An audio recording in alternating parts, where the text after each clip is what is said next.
Greetings, everybody. This is your U.S. History 2 class. This is for my U.S. History 2 students. We're looking still at the progressive concept 4. Give examples of the progressive movement in action by comparing and contrasting Theodore Roosevelt's square deal with that of Woodrow Wilson's New Freedom. So in dealing with concept 4, we're going to break it up into two parts. First, we'll look at this guy right here, Theodore Roosevelt, and then we're going to look at this guy right here, Woodrow Wilson. So the second part will, second segment of concept 4, we'll look at Woodrow Wilson. Theodore Roosevelt we'll be looking at with his square deal. So on September 6, 1901,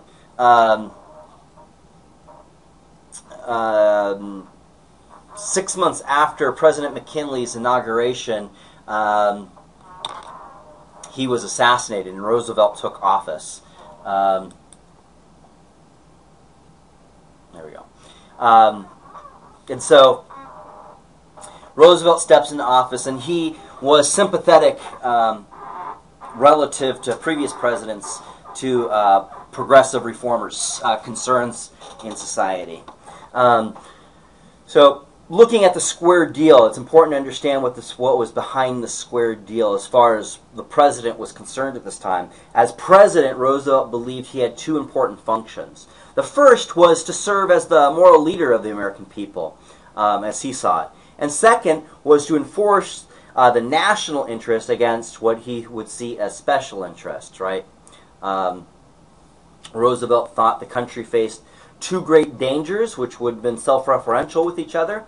The mob, which could be whipped up by demagogues to overthrow existing institutions, and the plutocracy, which lacked the necessary virtues for leadership by its excessive greed. And this excessive greed incited the mob, right? So they're self-referential with each other. And so he wanted to square these two components in society and give them both a deal in which they could work in. Roosevelt's role as moral leader of the people was to balance out the differences of the two interests and give everyone, as he would say it, a square deal. He believed in change, but gradual change within established institutions.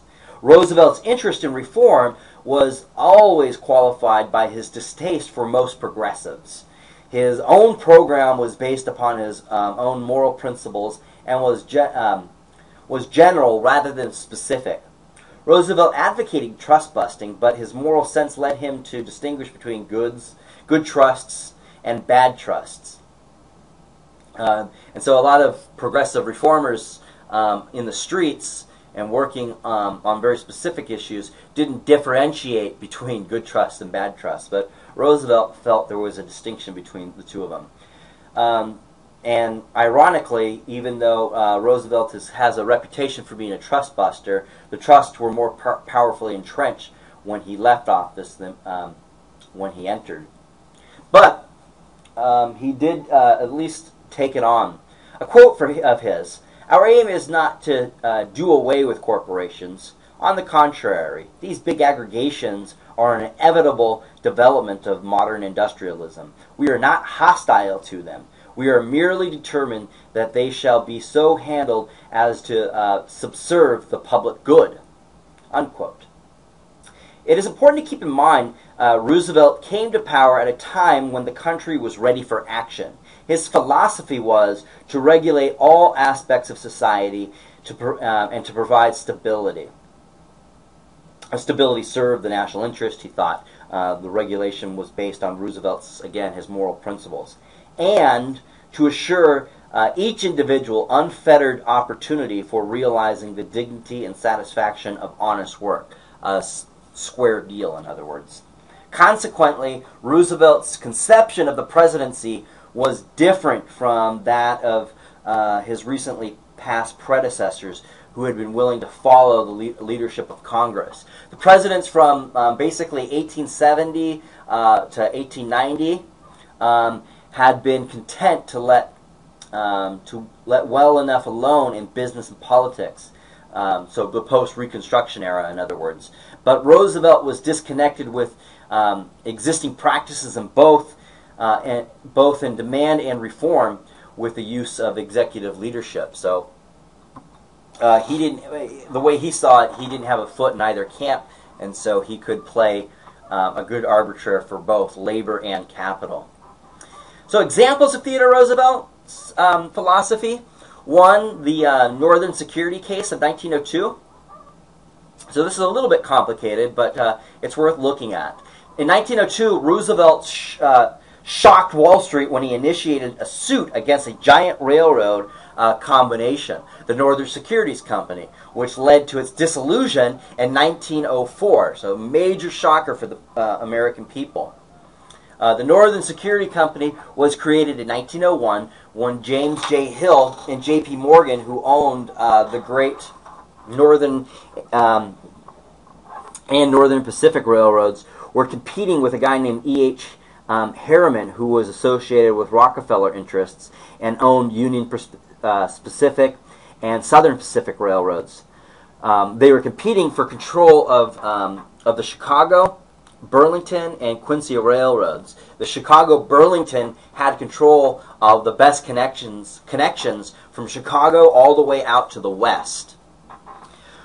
When Hill gained control of the Chicago-Burlington Railroad, Harriman launched a counterattack by seeking control of Hill's Northern Pacific stock on the New York Stock Exchange. The rivals forced the value of the stock up to $1,000 a share, ruining many speculators and threatening to cause a major panic. Well, it serves them right for being speculators, but that's another story. Since neither side could win a clear-cut victory, they decided to put their stock into a holding company owned by the two groups, the Northern Securities Company. The significance was that a virtual monopoly of Western transportation facilities was created.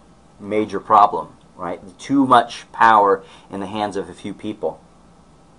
As mentioned earlier, the Supreme Court ordered the dissolution of the Northern Security Company in 1904, although actual ownership of the railroad was not affected.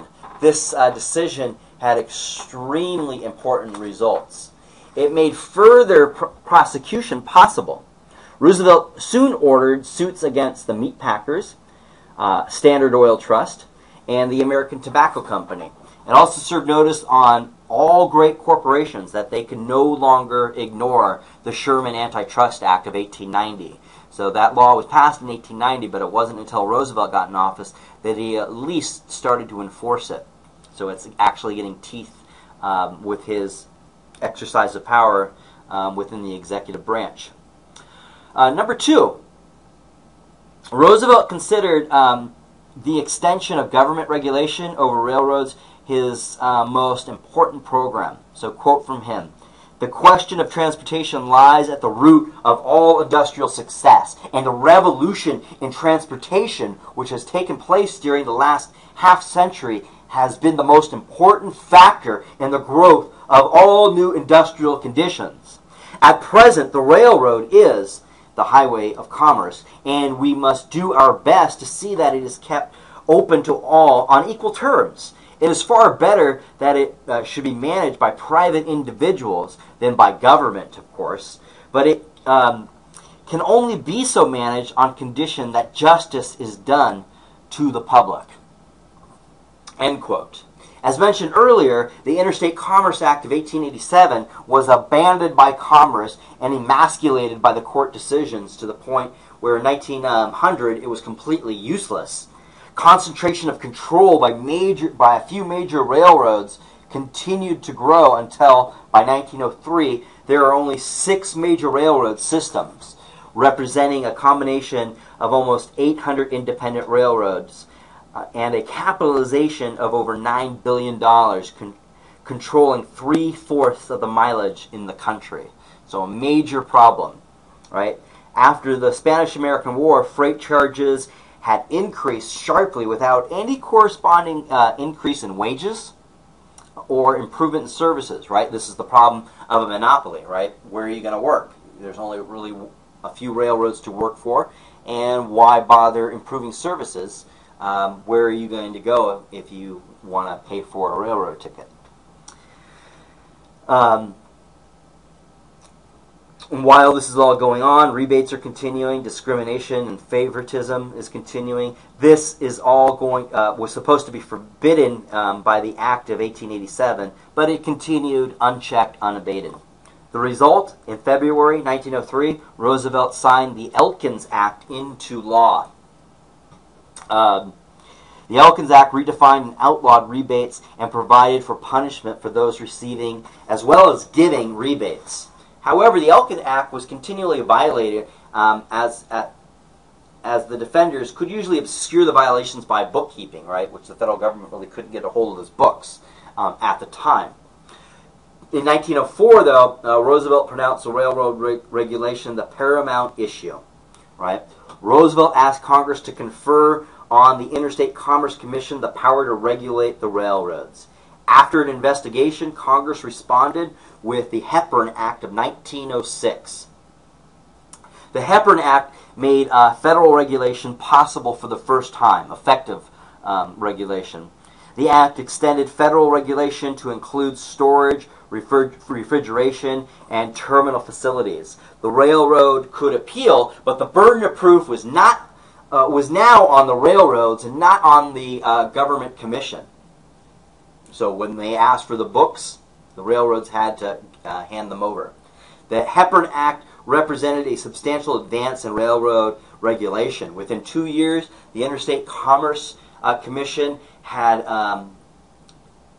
heard almost twice as many complaints as it in its previous 19 years. By 1911, the commission had reduced over 200,000 rates, right, by as much as 50%.